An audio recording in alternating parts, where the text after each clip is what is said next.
I got a few thematics here that I like to start with, but I'll move through them really quickly. And the last page I'll then talk from about financial mechanisms. But I actually, for 6 years, I've started every talk, even in front of oil company CEOs, with this picture. Because when I ran into this photograph 6 years ago, I went, oh, I get it. Like, oh, I sort of got it before that. I've been in this since 1976. When you see the floating ball taken from the moon of the U.S. and Saudi Arabia, you think, well, and I think most oil people get that kind of an image of the Earth, and they can't do anything about that. I mean, there's this ball floating in the universe, and come on, we're not going to affect that. But when you see this, and those little blurps down there are thunderstorms, of course, and what it told me is the actual atmosphere, which I suppose I knew, but it didn't think about it, is about as high as the top of the thunderheads that we're looking at. And how thin is the atmosphere? And like, I don't get why why isn't the UN conveying to people this message? That the atmosphere doesn't go up in the universe forever and it's so big and vast that we can't do anything. No, it's incredibly thin. I mean, it's astonishingly thin. And if you think about smokestacks billowing for 100 years, I have no doubt in my mind that we can affect that. And I have a feeling that if we affect it, we're not going to recover it. So this is very dangerous territory, and I'm speaking as a banker. So you start with that. You say there's something real going on here. And I was invited to give the climate speech in February to the Oslo Energy Forum. Anybody here ever hear of the Oslo Energy Forum? No, you never did. Oh, one. Okay, well, you're in the know. It's Norway's Davos. They invite the oil company CEOs, and for 2 days, and they lock away in a mountain hotel with security and all that stuff, and they stay there and they talk to each other. This is their annual talk to each other, and with about 175 senior executives and the CEOs. And I was one of the only non of those folks there, but being at Citi, they sort of talked to me a lot. I got up after the first session to see, who was behind me and say hello. There's a CEO of Saudi Aramco. I mean, considering our Citi and Saudi Aramco, can you imagine me asking my CEO, I'm going to have a meeting with the CEO of Saudi Aramco. Is that okay with you? Full stop. No, these are big relations. So I spent 2 days with him, probably had a dozen conversations. I know what his kids are like. I know where they're going to school. I know what he thinks about climate change, and it was absolutely fantastic. But and I used this, and they asked me to give a talk called the IPCC Fifth Report and the Implications for the Energy Industries. And I asked if we could change the title. It sounded a little too dangerous for me, and being a city. And they said, no, we want you. The Minister of Energy of Norway asked me to do this. He said, no, I please do that. So I did. And these are the slides I put up in front of these CEOs. And I said, the fifth IPCC report says the gases in the atmosphere are growing, and you can measure them. And it didn't start yesterday, and it doesn't look like it's over tomorrow. And the last 3 decades have been successively warmer. This is statistics. We can't escape this. This is actually happening. And it looks like a trend to me, and we'll see where it goes. But I got 3 decades in a row here going, I see a trend. Can you escape this and say it's not happening? I doubt it. And then lastly, and most scarily, is this map of actual global warming to date, and where the facts as measured on the surface of the Earth. And the really stunning one is the one that people talked about 10 years ago with the ice melt up in the Arctic and Greenland. You'd actually see a cooling of the North Atlantic, stopping the heat belt that keeps Europe alive. You see a little blue spot up there? I didn't make this up. This is the actual measurement. It is actually happening. Cold, near frozen waters flowing into the North Atlantic. And if I was in the UK and Europe right now seeing that chart, I would be breaking a sweat, because the most worst prediction of what could happen here is, apparently, as measured, it's starting to happen.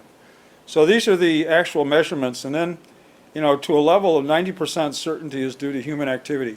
One of the CEOs got red in the face and said in his speech that even Mike said there was 10% uncertainty that this is actually true. And he got red in the face, and he was spitting. He was so angry that he was being forced to deal with climate when there was 10% uncertainty.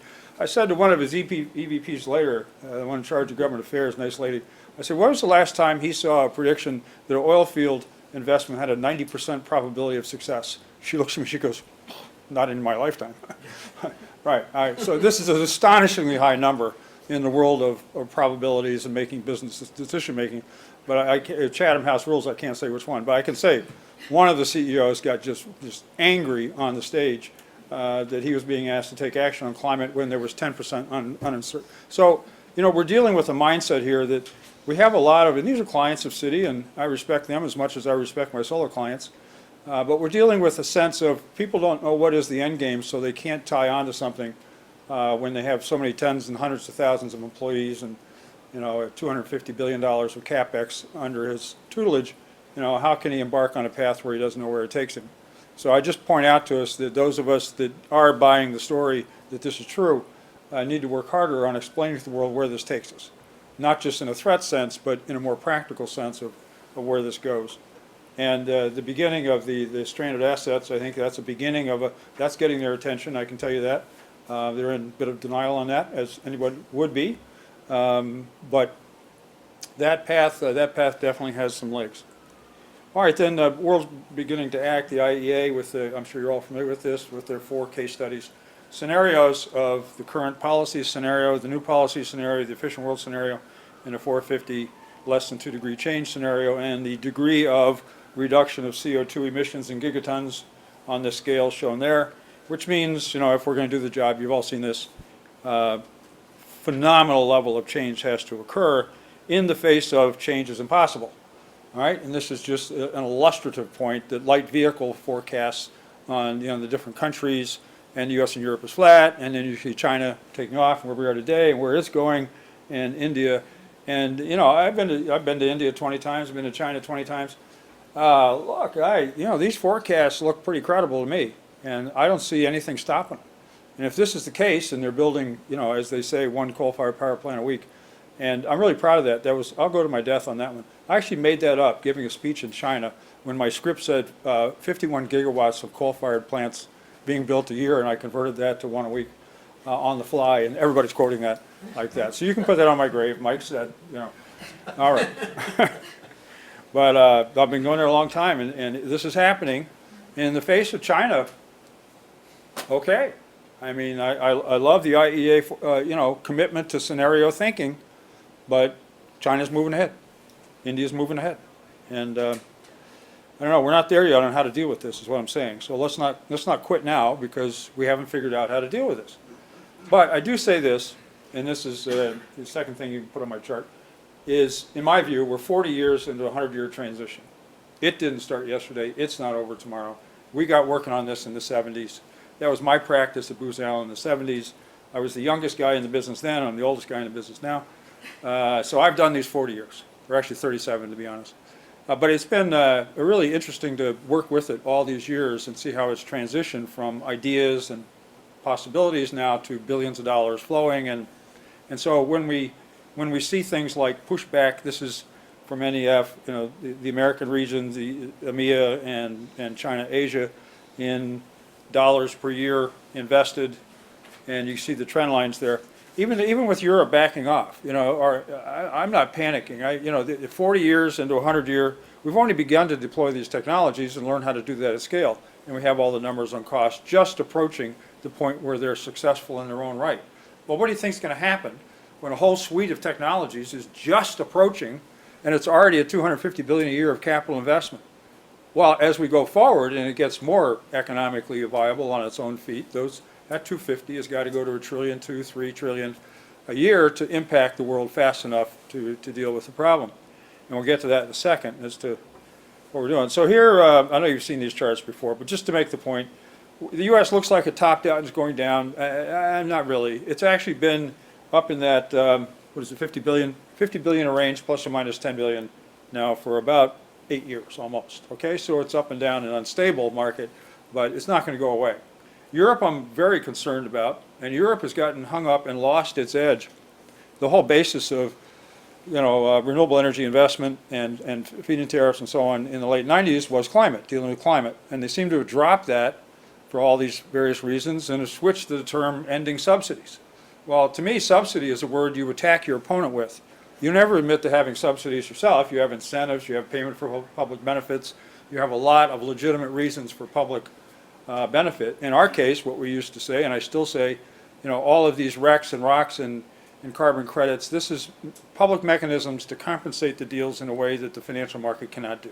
The financial market doesn't pay for public benefit. I don't call that a subsidy. I call that payment for benefit. And if we can get the Europeans back on their feet with the right kind of a story, then I think maybe that can be recovered. And China and Japan, of course, are taking off. All right, this is my last slide. I just want to talk to this for a minute. So I retired from Eckhart 3 years ago and came to Citi specifically, having created a lot of the public policy that drives financing. I could really see this was going into the capital markets, which has been the end game since the 70s. I mean, literally, some of us have been working on this for 30-some years, that low-cost debt capital is what has to finance renewable energy. We all knew that in the 70s. I wrote a report for the Carter White House in 1978, the first national study on PV. I found a copy of it in my basement once. It's a little wrinkly, but I do have a copy of it. And we actually said it's post-2000 technology, and after 2010, the cost of capital will be more relevant than the cost of the equipment. We said that in 78. That's how predictable this is. It is really predictable stuff, because you're not dealing with resource economics and politics. You're dealing with the manufacturing economics of solar cells and turbines. And this is all very predictable stuff. So on the supply side, we can predict to a very high degree of certainty what the cost of this equipment will be 30 years from now. We really can do that. I did it 30 years ago, so I know it can be done. And we can continue doing that. So we can move with certainty that our side of it, if I could say ours, the renewable side of it, is going to have a certain cost structure. Then the market price is going to be all over the place with resource economics, oil prices, and feed-in tariffs, and payments for public benefits, and so on. But our cost side is very certain. And I think as financiers, we can bet on that. We can invest on that. We can lend on that. That side of the equation is done. And then you can risk mitigate, hedge the other side. And so dealing in sophisticated financial instruments and design is the challenge of this decade. I like to say we had 20 years of technology innovation, 20 years of market structure innovation, deregulation, and so forth, created the IPP industry. And then we've had 10 years or 20 years of policy innovation driving demand, feed-in tariffs, renewable portfolio standards, tax credits, and so on. Now we're into 10, maybe 20 years of financial innovation, where we take all of that viable economics and get it qualified for the capital markets. People say we need financial innovation. I just said it, but let me take it back. We're not doing financial innovation. We're innovating in renewables to make it qualify for the capital markets, which don't tolerate innovation. We're not going to help a pension fund think differently about investments. A lot of people trying to do that. God bless them, but it's not really going to work. We can have indices, because the capital markets work with indices. See, that's why I think this is so important. The capital market investors invest in the way they do it. They were trained. They're doing it all day, every day. They're building their careers doing it well, and we're not going to deviate them. So we have to learn how they think, how they invest, how they lend, and meet those conditions. And that's what I'm working on at Citi in about half my time. The other half is just banking. But here, the range of things. Direct project investing has been the subject of sponsor equity and then some managed funds over the years, including in the gas-fired IPP industry, a lot of that. Insurance companies, Hancock and some others, have always been in the power business, comfortable with it. They've been investing in projects. But lately now, the pension funds getting pretty close to this. I don't advise in favor of that, as a general rule, because pension funds do not have the in-house capability to deal with the risk they'll be taking on. They can't manage the risk. The insurance companies staffed up and built dedicated funds with a management fee that would pay for that capability. But just a pension fund just buying 49% of a wind farm direct, that's how they're going to manage that. So if they want to do it, fine. I'm not their boss, but on a basis of recommendations, let's be careful we don't have any mistakes. Let's be careful that money's going out correctly, it's going to be managed, and that means that money might want to go into the managed funds that are putting the money into the projects, so those risks are being managed. There's a buffer there to that. So that's just some thinking there. Equity market is all the yieldcos, what I call, because some of you are public side, as they say it, and I'm private side, being in corporate banking. I can't mention any company names, so if I do that, I have to stop, and that's illegal. I can't do that. So I'll avoid that. But let's say there was a very well-known yieldco that we were involved in last year. I call that a carve-out yieldco. Here's a big company with a big portfolio of assets they're managing. They carve out 30% ownership interest, pop it into an SPV, and take it public. Okay?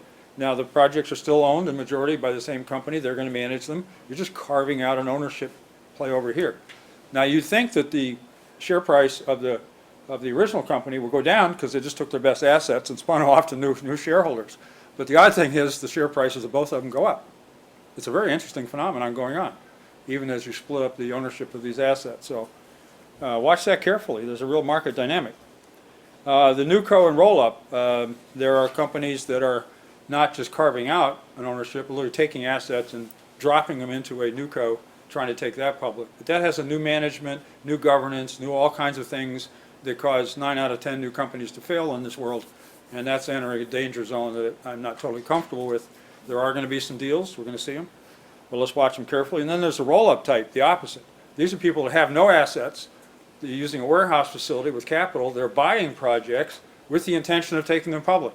They're doing a roll-up and going public. That's a NewCo on steroids. I've got a couple clients trying to do that, and I'm trying to be very conservative with them. Like, let's structure this thing so it survives. Let's make sure, so there's some real activity out there in the equity market to get yield-oriented packages put together. And then there's 2 regulatory approaches that are well entrenched. The REIT, the Real Estate Investment Trust, of which there's been 2 in our space. Again, no names, but there's a certain technique. You have to qualify under the very tight rules of what the IRS will allow you to be a REIT. But in that one, if 90% of the income is distributed to the REIT shareholders every year, then it's not taxed at the REIT level. And same thing with an MLP, Master Limited Partnership. That's a partnership, not a trust. So you buy shares in it, but they're really limited partner shares. Same idea, it's not taxed at their level. 90x% of MLP assets are oil, gas, and forestry. This is where the oil industry is being subsidized tremendously. They know it. They're protected in Washington. They don't want to lose that. This is literally several $billion a year placed in, $100 billion a year placed in MLPs in this country, financing oil and gas infrastructure. It's very powerful, very big. And the issue there is that the legislation, literally in the legislation, it says what assets qualify, and it doesn't say wind and solar. It does say oil and gas. All right, then there's debt market structures, and this is energy efficiency and solar PV securitizations. This is like a mortgage-backed security, asset-backed security. It is an asset-backed security, and this is where assets are contained legally under an SPV, which then floats a bond to pay for them. And so if you own that bond, it's securitized, or the security of your investment is directly in the assets here. And of course, securitizations, asset-backed securities, mortgage-backed securities, low-quality mortgage-backed securities plus credit default swaps is the liquor that killed us, and that is the combination that created the financial crisis, as the risk on securitizations was sold back and forth by many entities. As long as it was definitely a case of did you get a chair when the music stopped? And then, yeah, that is what really caused it. It was really a little out of control there. So securitization basically is still suffering. It's running at about 10% of what it was pre-crisis. It hasn't recovered, again, because the regulators don't know how to regulate it. We're still not regulating credit default swaps. Nobody can figure out how to do that. And until the regulators can, well, the market's not held by the regulators. We're still issuing these securitizations. There's been 2 solar securitizations and 1 energy efficiency, and there's more coming. And there's auto securitizations and so on. So the market is recovering somewhat, but everybody's quite concerned and it be high quality. Now we get to green bonds, and that's the area I've been working the last couple of months or the last year or so. The SSAs, the supranationals, sovereigns and agencies, that's the World Bank and so forth. They started this whole thing about 3 years ago. The EIB, European Investment Bank, issued the first, quote, green bond. World Bank followed, IFC followed, and kind of coined a phrase. We were picking up on this last year.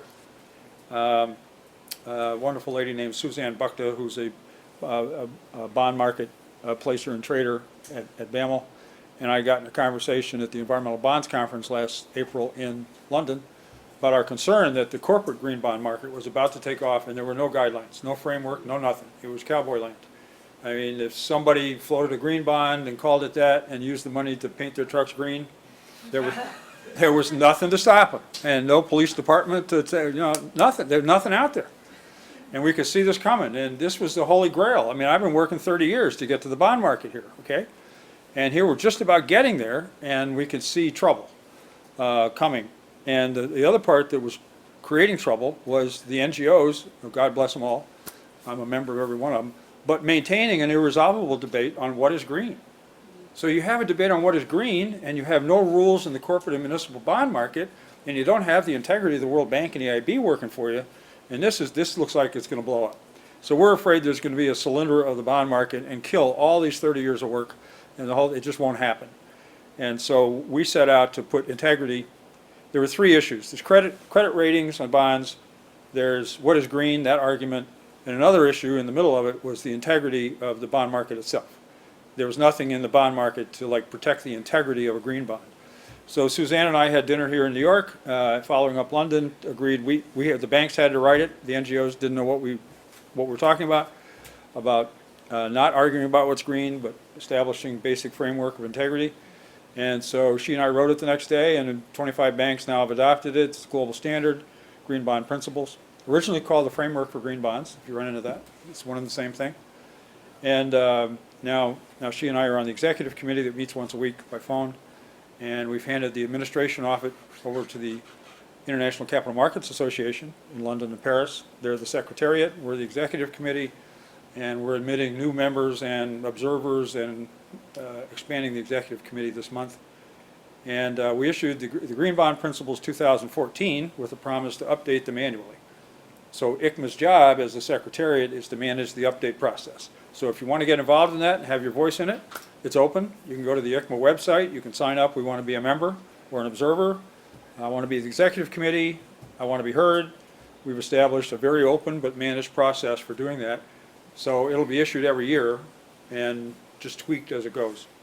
So that's, and it includes all these different kinds of bonds, project bonds, corporate bonds, asset-backed securities, and revenue bonds for the government market. So that's, in summary, I think we're 40 years of a 100-year trend. There's a forcing function on climate behind it that I personally believe professionally is unstoppable because it's true. And it didn't start yesterday, and a lot of us and a lot of you have been working a long time. And we're going to keep after this, and there'll be innovation going forward. And we've reached the capital markets. So we're on the doorstep of scaling this right now. We don't want to screw it up. Hence some guidelines, indices, green bonds, principles. These are the keys now to guide this thing so we don't fall off the track. Okay, thanks.